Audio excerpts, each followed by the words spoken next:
The title of this book is The Oldest Student. How Mary Walker Learned to Read.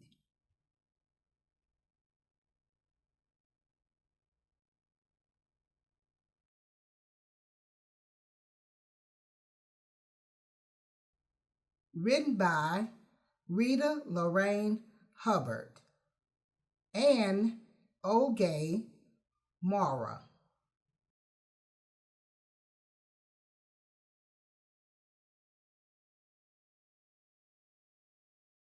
Whenever young Mary Walker was tired, she would shield her eyes from the sun and watch the swallow-tailed kites dip and soar above the trees. That must be what it's like to be free, she thought.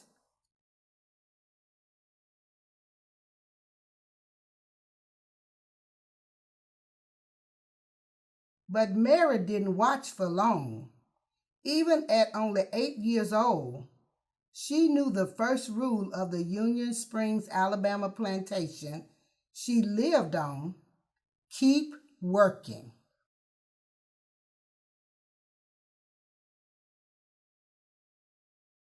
She knew the second rule, too: slaves should not be taught to read or write, or do anything that might help them learn to do so. Mary didn't stop working. She didn't learn to read either.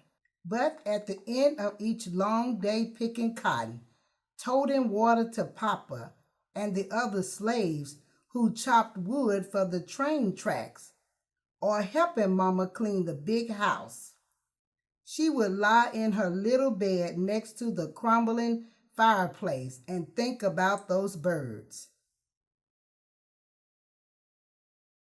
When I'm free, I will go where I want and rest when I want, and I'll learn to read too.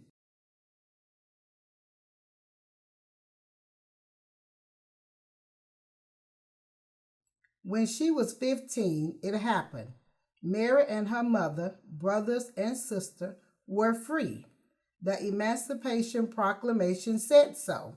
What it didn't say was how a family with nothing except the tattered garments on their backs could find food, clothes, and a place to sleep.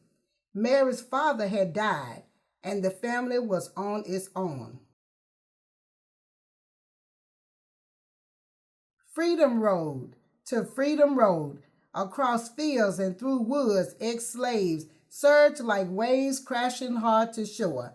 Now that they were free, every road was Freedom Road.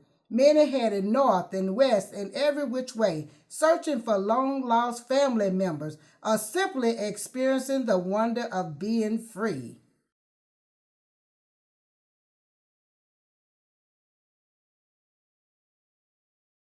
Others, like Mary, chose to stay in the South. An organization called the Freedmen's Bureau helped those who stayed to find shelter on abandoned Confederate land.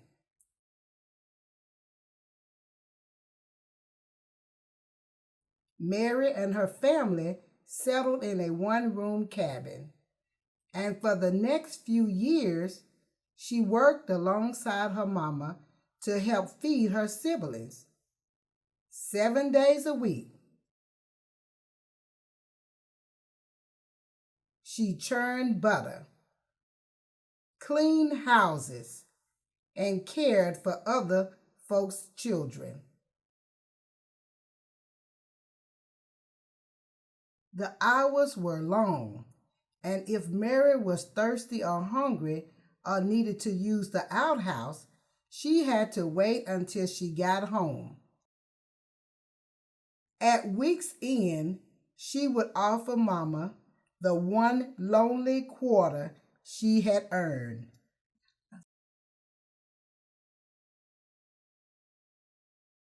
One day, Mary met a group of evangelists on the roadside.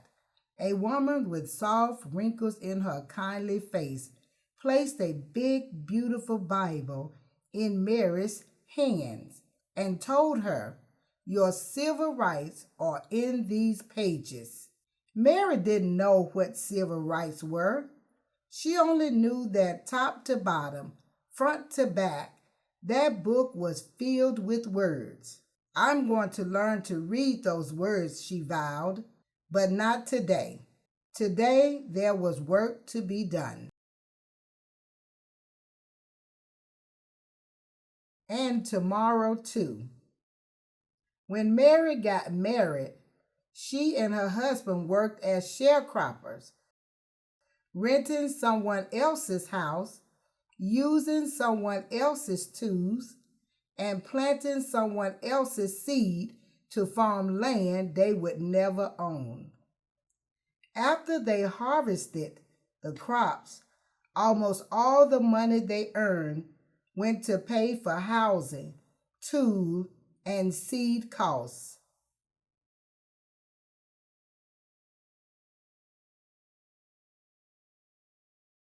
Mary was 20 years old when her first son was born.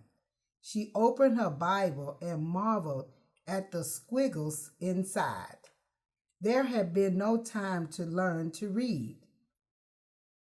A friend wrote Mary's son's birth date in the Bible, August 26, 1869.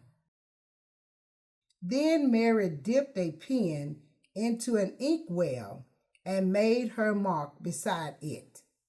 Not a letter, not a name, just a mark. It was the best she could do.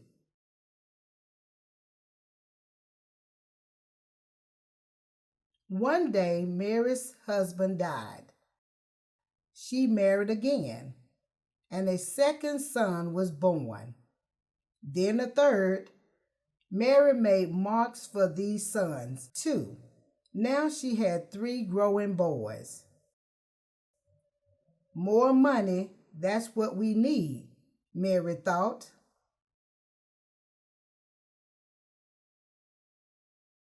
But the only other jobs available to black women were as maids or nannies or cooks. The hours were long, with only half a day off on Saturdays. And like sharecropping, they didn't pay much. Mary sighed.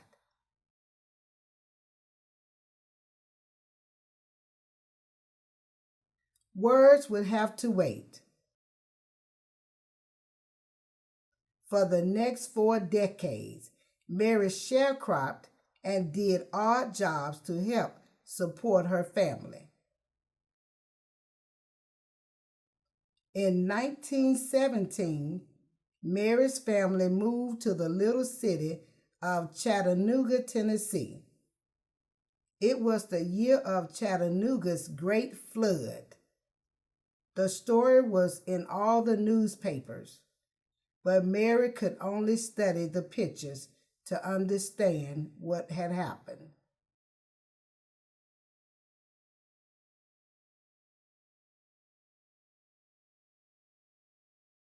By now, Mary was 68 and too old to sharecrop, but she continued to work, cooking, cleaning, and babysitting.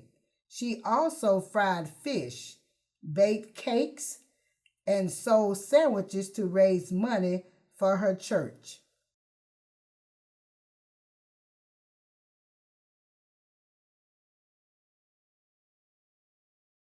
On Sundays, she would sit in the congregation, and as the preacher spoke, she would clutch her family Bible.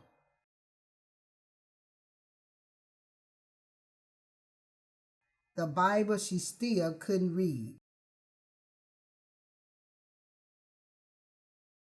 When Mary was well past 90, she and her husband sat in their creaky rockers while one or another of their sons read to them. After the 2 younger boys died, the eldest read. Then Mary's husband died. Several years later, her eldest son died too. He was 94. Mary had outlived her entire family. She was 114 years old and alone. "Can't read," she said. "Can't write. I don't know anything." Mary stood at the window of her retirement home and gazed down at the world below. Words were everywhere, on billboards, on buildings, on store windows and trucks. She sighed. All this time, she thought, and they still look like squiggles. Mary had heard about a new reading class held in her building. She pursed her lips. No more waiting, she decided. Time to learn. Out of her apartment, into an elevator, and down to the lobby she went. When the elevator doors sprang open, Mary saw people sitting under a sign with a picture of an open book. She could not read the words. A neighbor walked up to her. "That's a reading class, Miss Mary. Can I help you over?" Mary shook her head. Then she gripped her cane, lifted her chin, and walked straight toward that sign. For the next year and more, Mary put everything she had into learning to read. It wasn't easy. After all, she was the oldest student in the class, and probably in the entire country. Could someone her age learn to read? She didn't know, but by God, she was going to try. She studied the alphabet until her eyes watered. She memorized the sounds each letter made and practiced writing her name so many times that her fingers cramped. She learned to recognize sight words and then challenged herself to make short sentences with them. She studied and studied until books and pages and letters and words swirled in her head while she slept.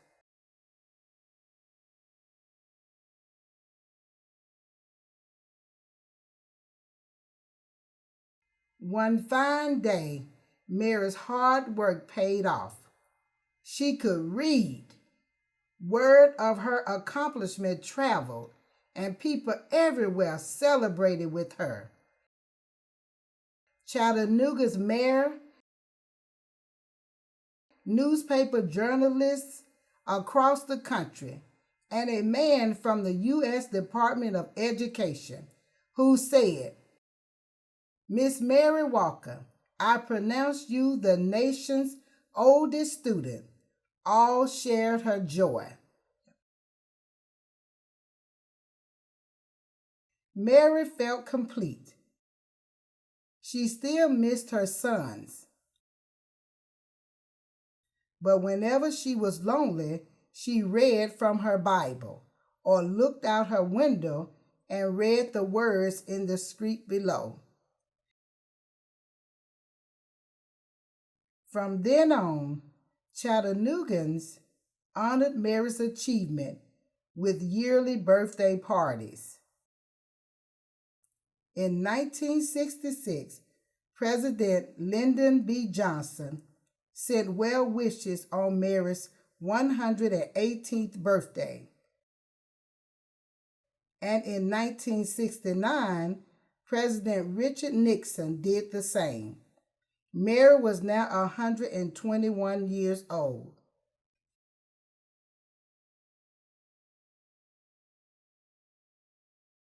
Mary received many gifts over the years: a radio, a sofa, her very first television, a new Bible, the key to the city, and perfume and champagne from the Canadian Mounties. She also received something that brought back those long days in the Alabama cotton fields: her first airplane ride. From the cockpit window, Mary gazed at the trees and rooftops below.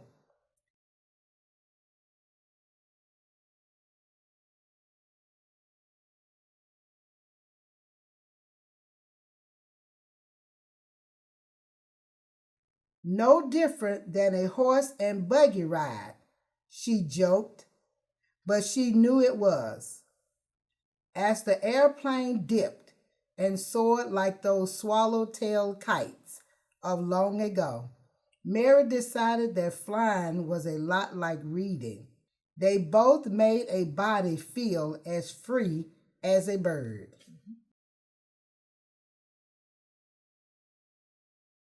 Each year, before her birthday celebration came to an end, someone would whisper, "Let's listen to Miss Mary." The shuffling and movement would fade away until not a sound was heard. Then Mary would stand on her old legs, clear her old throat, and read from her Bible or her school book in a voice that was clear and strong. When she finished, she would gently close her book and say, "You are never too old to learn."